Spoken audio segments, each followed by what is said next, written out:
How you guys doing today? Now today we're back at Historic Auto Attractions Museum in Roscoe, Illinois, and I'm doing just a short video today, and this is going to showcase one specific item that I think is worth its own video in itself. Now for those of you that are history buffs or just remember certain things in history, John F. Kennedy, November 22nd, 1963, a day that changed the course of history, a day that changed the world. And what happened that day? A lot of people will still argue with you, and I'm sure people will argue in the comments of this too, but we're not here to debate that. We're not here to debate the politics. But what did happen is John F. Kennedy was shot and killed, and there are still lingering relics from that day. Now, this is a replica of the car that John F. Kennedy was sitting in during the assassination.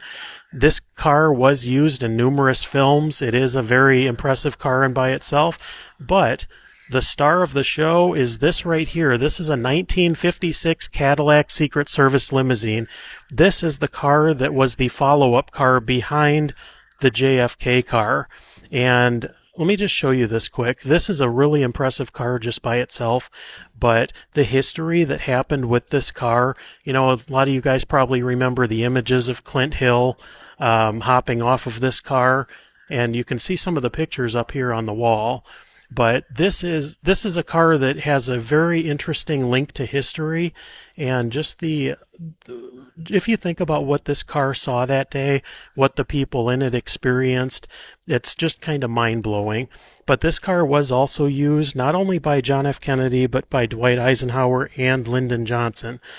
Now, it's a very classic car. It's been kept in incredible shape, and if you look at the back of this, there are steps built into the back of the bumper where Secret Service would have stood. Now you guys can see this on a lot of the pictures, and on this one you can see them on the side standing on these railings.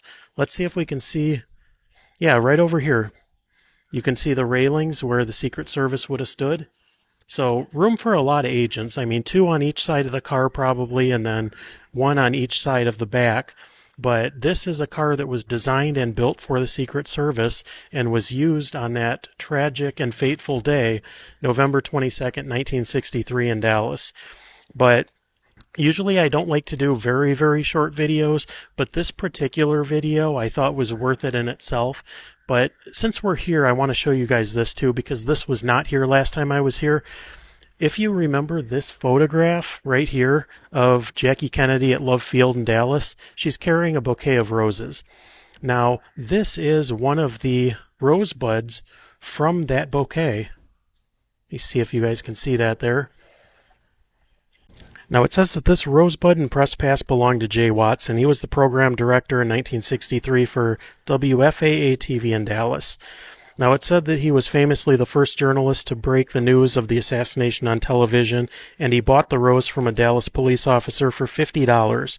The rose was taken from the back seat of the presidential limo outside Parkland Hospital's emergency room.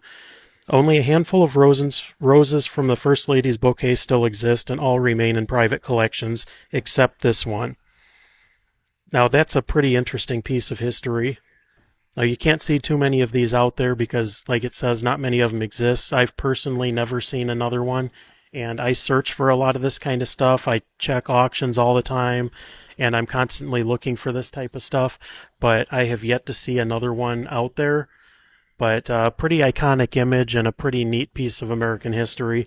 And just over here, this is also kind of an interesting thing. This is JFK's 1962 Lincoln.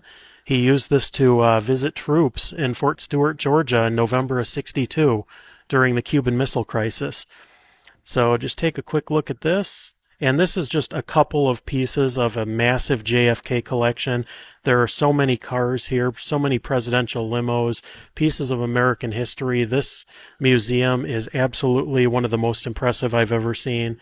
And there is going to be a lot of stuff coming up on this channel from this museum. We're going to talk to Tony again, the resident historian.